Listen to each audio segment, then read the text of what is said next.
Fonz, a superb performance. What impressed you most about those 3 days? It's to me, it's the team effort that it's taken, the fight that the boys have shown, throughout the game. We obviously tried to change tack a little bit by batting on a wicket that looked very dry, but although it still had a good amount of grass on it, then to be bowled out for 179, you kind of thought, was it the right decision? But as it turns out, it was a fantastic decision because the lads gone. Ben Mike and Ben Green, the two Ben stepped up, got us back in the game, got us a lead of 90 odd runs, which was probably worth about 150 runs on that wicket. We'll speak about those two individually there. First up, Ben Green coming back into the side, 77 with the bat, but as you mentioned, star with the ball, 7 wickets. How good was he? Yeah, he was fantastic. There was obviously a few injuries, a few people missing. We just thought that trying to get Ben back, who was used to our setup, who would have fitted in quite nicely in the area that we wanted to, because we had no Tom Scriven, no Ian Holland, no Vian Mulder, so we just felt that we needed another all-rounder in there. And he's come back and he's fitted in so well. Bat and ball, he is a quality performer. And you mentioned at the start of the season about it being a squad game, everyone's going to get their chance.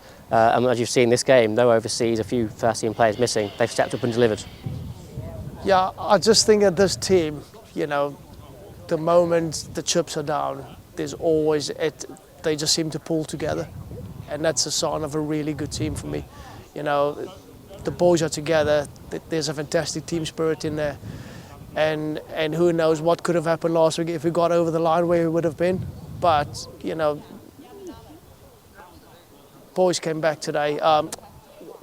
Over the last 3 days, the boys dusted themselves off, came back, and to put in a performance like that and to win against a very strong Middlesex team inside 4 days was one hell of an effort.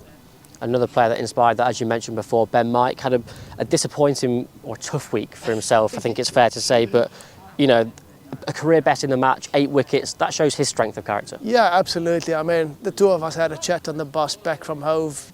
He was obviously quite frustrated. We then worked on a few things on the Thursday. I'm not saying it's all of those things that's fallen into place, but he felt in a better place after Thursday. And to come in and take the wickets it had, the kind of bowler that we know Ben Mike can be, I think it was a different class for us. And again, different class as a unit again this evening, 3 down, I think it was at tea, to take 7 wickets in that, a really good effort. Yeah, no, there was a chat at tea time, that last session was just all going to be about heart, and it was going to be tough going with only 4 seamers. Yeah, so we asked all the fielders to really chip in, get behind the bowlers, and the guys all chipped in. Louis Kimber chipped in. The way Salisbury came back, bowled 9 overs, 1 for 18 for us. That was a great effort. But again, all round, a awesome team performance. Phenomenal efforts with the ball, as you mentioned, but it is a team performance. And with the bat, Lewis Goldsworthy, 41 and 75, looked like he was batting on a different wicket, especially on day 1. Yeah, no, Goldie just goes about his business, and just how he applied himself almost showed the guys that there's runs to be had. But that knock for us was important, and I would also mention, I think it was him and Swinney that put on a 100 partnership.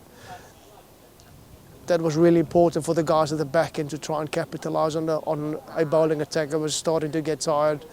Then we always knew we had the likes of Kimber coming in, Ben Green coming in, Ben Mike coming in, that could really drive the advantage home for us. 2 very encouraging performances in red ball cricket in this block, and a win to show for it now. Yeah. Back to the T20s and a great chance to qualify. Back to the T20s. We don't want to sound like that kind of guy, but we will take it game by game. Got a massive derby, or 2 derbies probably, against Notts on Friday night.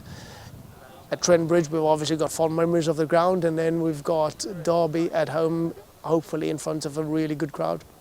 And talking on that Derbyshire game coincides with the football and then a local rivalry here. It could be a carnival atmosphere. How much would that mean to the boys? How much would they want that? I think the boys would really love a good, boisterous, just that kind of supporters in here on Saturday. And I think we're hoping that the cricket will be a little bit better than the football.